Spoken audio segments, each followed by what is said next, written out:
Agradecemos especialmente a Calpro y Dynatix, el sistema de control volumétrico más confiable en México, por patrocinar este episodio.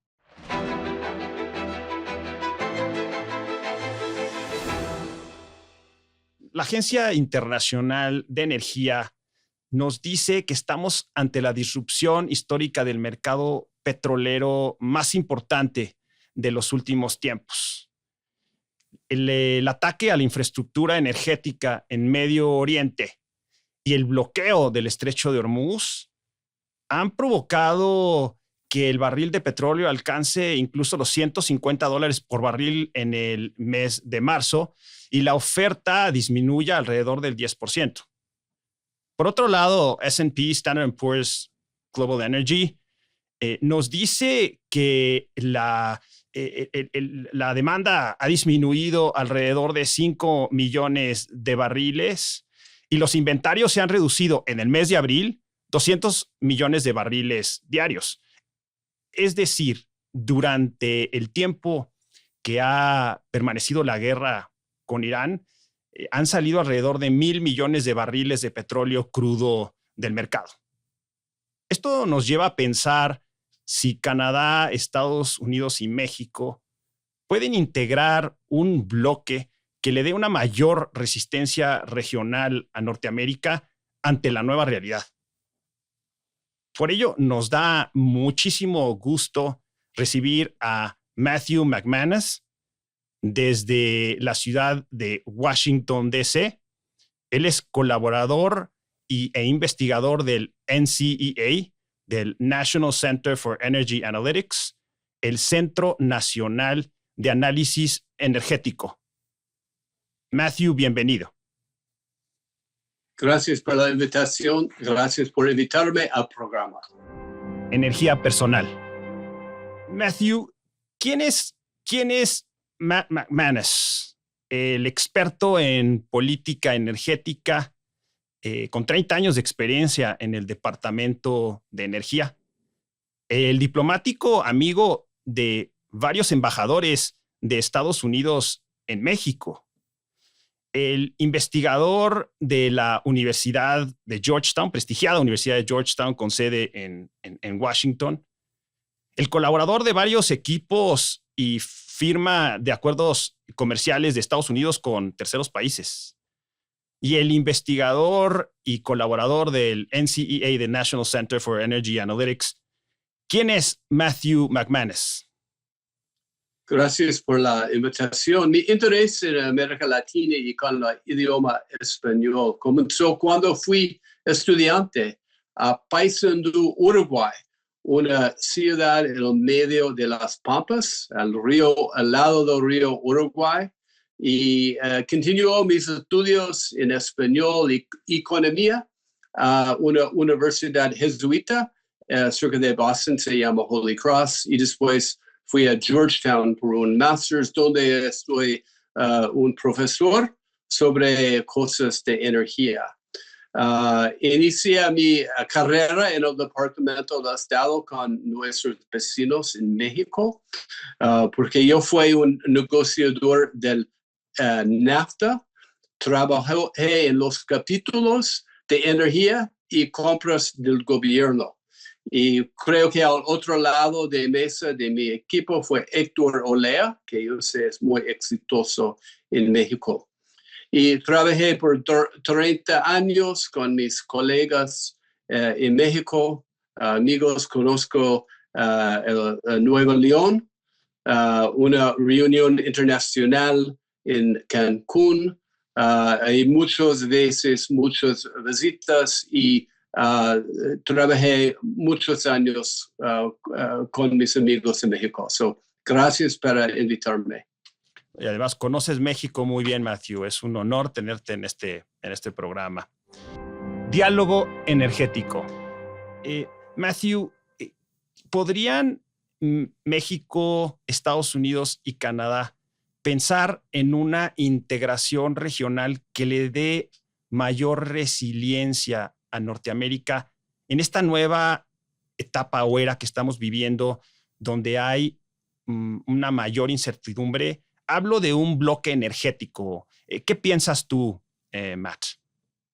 Buena pregunta. El cierre del Golfo Pérsico demuestra la importancia de la integración energética norteamericana. Los mercados energéticos norteamericanos, petróleo, gas natural, electricidad, están integrados y interconectados con infraestructura, comercio de energía que cruzan las fronteras de los Estados Unidos, Canadá y México en dos direcciones.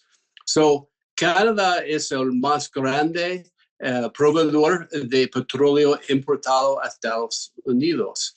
Y el precio de Alberta Select, por ejemplo, es $10 menos de West Texas Intermediate.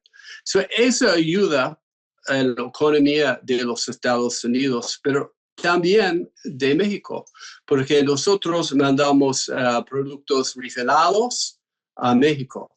Y tenemos esa insulation desde el problema ahorita en el Golfo. Y también Estados Unidos recibe petróleo pesado de México. México tiene refinerías como Deer Park en Texas. Y nosotros mandamos mucho gas natural a nuestros vecinos en México. So es una isla de energía, de abundancia, de riqueza en el sector de energía. Y eso creo ayuda a los tres países de Norteamérica en esa crisis del Golfo y crisis de energía.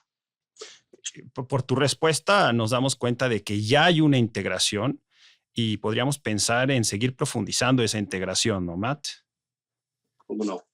En días recientes, Matt, se publicó el NT, the National Trade Estimate, la estimación de comercio nacional norteamericana o estadounidense. Y ese documento es elaborado por la oficina del representante comercial del USTR. Evalúan, como tú sabes muy bien, a muchos países. Uno de esos países evaluados es México. Se evalúan en diversos rubros, pero nuestra conversación ahora es de energía. Y hacen varias observaciones, Matt. Yo voy a mencionar dos. Una de ellas es que la política energética mexicana, este estudio, por cierto, detecta las barreras comerciales que hay entre los países. Y la primera es que la política energética mexicana ha dado preferencia a la Comisión Federal de Electricidad, que es nuestra empresa nacional eléctrica, y a Pemex, que es nuestra empresa nacional petrolera, sobre otros participantes, tanto de nacional mexicana como de otras nacionalidades. Y el otro cuestionamiento es que ha habido una modificación de los órganos reguladores de su estructura normativa.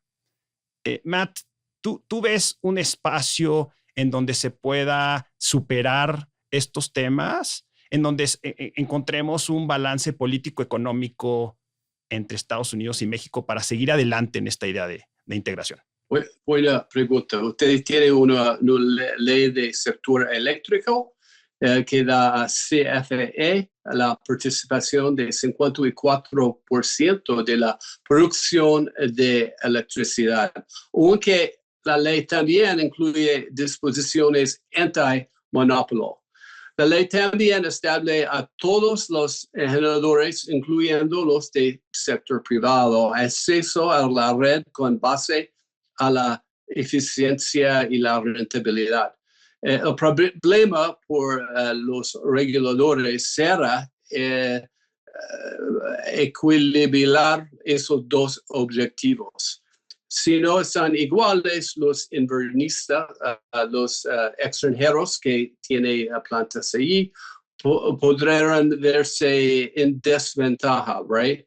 Y uno debe mirar, está abierto, pero el gobierno tiene más de la mitad del acceso. Eso es creo, es algo por sus reguladores hacer. Yo sé de 30 años en el Departamento de Estado, no habla por mis compañeros en su lado en México. Sus oficiales son muy, muy buenos y ellos pueden, arreglar esa cosa en el futuro. Y también con Pemex. Ahora Pemex es más una compañía del gobierno. Hay lugar para joint ventures, pero creo que hay menos lugar de antes. Pero afuera, en las aguas profundas, ya hay oportunidades. So, yo creo que las compañías norteamericanas y mexicanos y el gobierno y CFE pueden trabajar juntos y debe ser justo y obviamente tuvimos un problema con TMEC en el pasado en el sector de energía, pero ahora en Washington y Mexico City estamos tratando de hacer una nueva una extensión de USMCA y tenemos el tiempo a arreglar todos esos detalles. Y tengo confianza en las dos partes que puede hacerlo. Y es interesante tu respuesta, Mats. Podríamos decir que de alguna manera no se va a juzgar sobre la estructura regulatoria actual, sino en cómo en la práctica se salvan los temas de competencia económica, por ejemplo, ¿no? Que es antitrust, ¿no? En inglés, y cómo se genera un campo nivelado de juego, ¿no? Se va a juzgar más bien la práctica o lo que suceda, ¿no? Más que la estructura, ¿no? ¿Podríamos entender eso, Matt? Exacto. Y las reglas están nuevas para ustedes y nosotros también tenemos algunos cambios en nuestras propias regulaciones sobre el petróleo. Por ejemplo, en el Gulf hay muchas compañías extranjeras produciendo petróleo en Estados Unidos y Estados Unidos debe tratar todos igualmente. Y eso es parte del gobierno y con la administración de Trump hay nuevas etapas a producir todas formas de energía y hay impuestos que son menos ahora en las tierras federales, particularmente en las aguas profundas de Estados Unidos. Claro. Bueno, y mencionabas Deer Park, por ejemplo, ¿no? Que Deer Park es del gobierno de México y debe ser tratado como cualquier otra refinería, ¿no? También es recíproco, ¿no? Exacto. Y yo sé que en su país, en el sector eléctrico, México está haciendo lo mismo. Claro. Y dentro de esta integración con la que empezábamos la conversación, hablabas tú de Canadá y luego de México. Yo sé que estás muy bien enterado que México importa alrededor del 75% del gas natural, Matt. Y la perspectiva es que lleguemos a importar incluso el 90%. Yo te quisiera preguntar, Matt, ¿México tiene ahí un riesgo que debería de atender por esa importación de gas natural? Porque tú y yo sabemos que eso tiene una base económica. El gas natural de Estados Unidos, estadounidense, es el más barato del mundo. Además, está ahí en Texas prácticamente, y con la guerra en el Golfo Pérsico, pues se vuelve aún más razonable el tomar ese gas natural. Sin embargo, Matt, como experto, ¿tú ves algún riesgo en estos números para México? En la realidad, México se ha convertido en uno de los mayores beneficiarios de la revolución de Shell en Estados Unidos. En la última década, la producción estadounidense de gas natural está más alto de 40%. Y México es lo más importante mercado. Pero México paga precios de Norteamérica. Cuando en Europa el precio de gas es 3 veces más.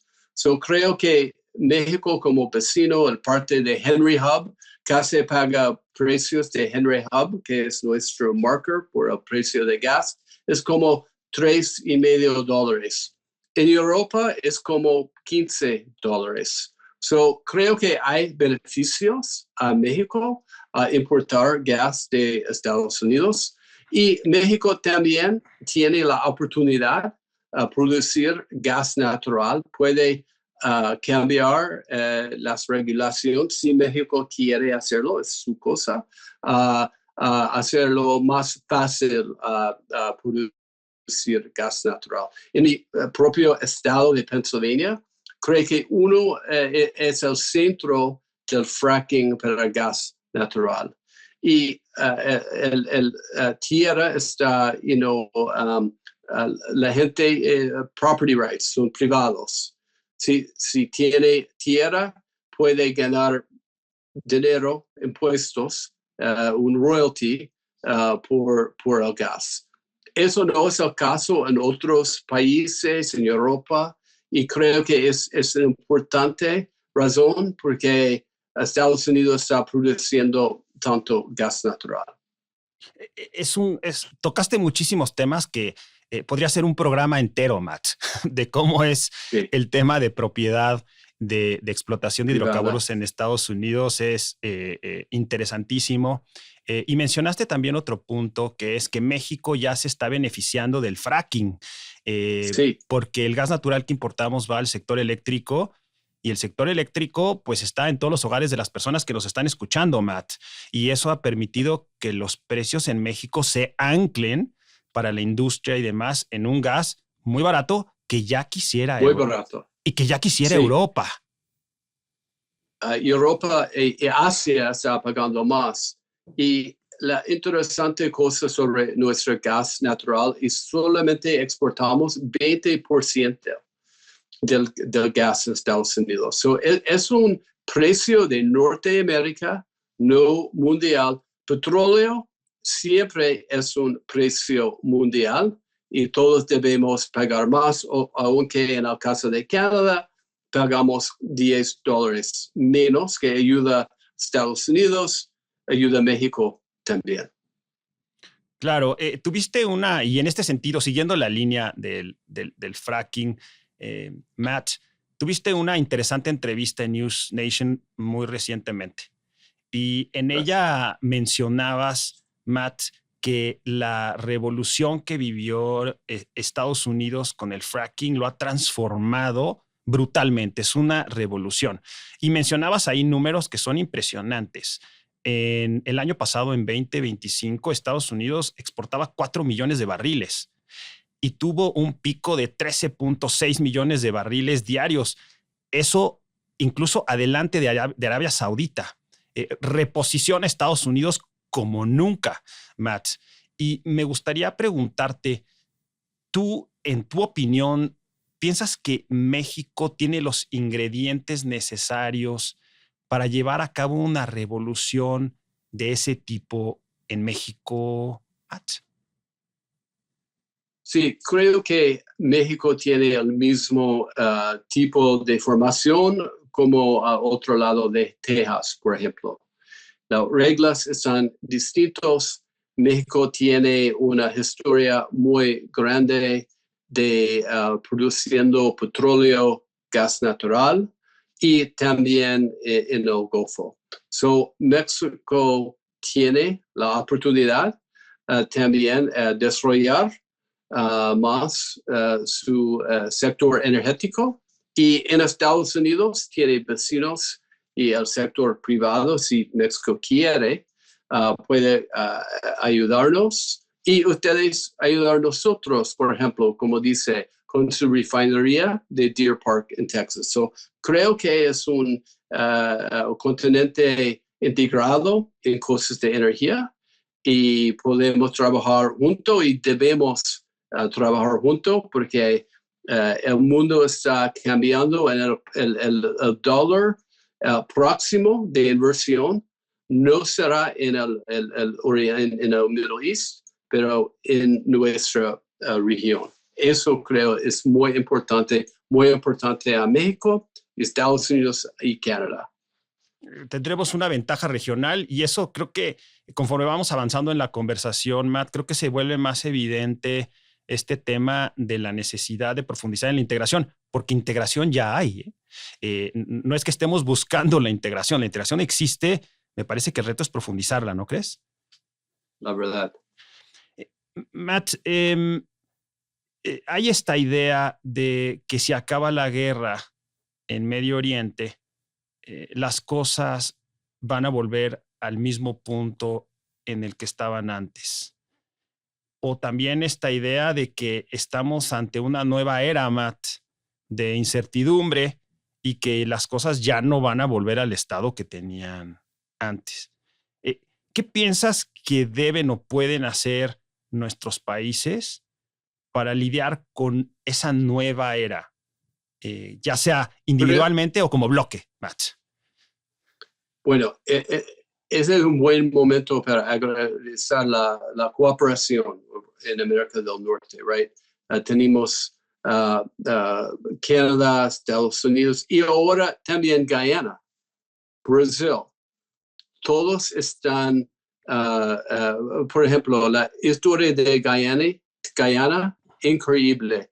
Más de 1.000 millones de barriles entre algunos años. Está muy abierto a inversiones extranjeras y cada vez un nuevo barco de perforación llega, es otro 250 millones de barriles. So, en nuestra hemisferia estamos más abiertos. México también tiene joint ventures y en el Golfo. Es un tiempo a considerar hacer más inversiones en Canadá, Estados Unidos, México, Guyana y Brasil. Brasil está increíble y yo sé que por el periódico que Brasil y México están hablando sobre más trabajando juntos en cosas sobre energía. Es una buena idea. Me gusta hacia dónde estás orientando tu respuesta, Matt, porque eso me lleva a preguntarte eh, que evidentemente con la guerra en Medio Oriente, pues la prima de riesgo para llevar a cabo inversiones Sí. petroleras o de energéticas en Medio Oriente ha subido. Pero eso ha colocado de mejor manera a otras partes en el mundo para inversiones en el sector energético. Y esas partes precisamente son México, Brasil, Guyana, que está enfrente de las costas de Venezuela, y Venezuela. Y yo te quisiera preguntar, porque siempre hay que medir, Matt, ¿cómo ves a Brasil comparado con México o a México comparado con Brasil como un destino para inversiones energéticas, Matt, desde tu perspectiva? Bueno, leo que Brasil y México están hablando sobre cooperación. Eso es muy buena idea. Todos podemos aprender mucho del éxito brasileño. So Brasil, cada año más petróleo, creo que casi 4.2 millones de barriles por día en 2028. Muchas inversiones de todos los países, Estados Unidos, Europa, México, otros. So, Brasil es un modelo muy, muy bueno, Okay. en mi opinión. ¿Y cómo ves a México, Matt? Creo que México tiene su propia lugar. Es una cosa por mexicanos decidir. El ejemplo de Brasil en petróleo es un buen ejemplo y bueno, solamente voy a decir esto, pero en el futuro, bueno, es un nuevo mundo y ahora el nuevo dólar va a venir a México, Estados Unidos, Canadá, no a Kuwait tanto, right? I mean, el political risk, el riesgo político muy alto en el Golfo y aunque después del crisis. Claro, lo que tú dices es interesantísimo, Matt.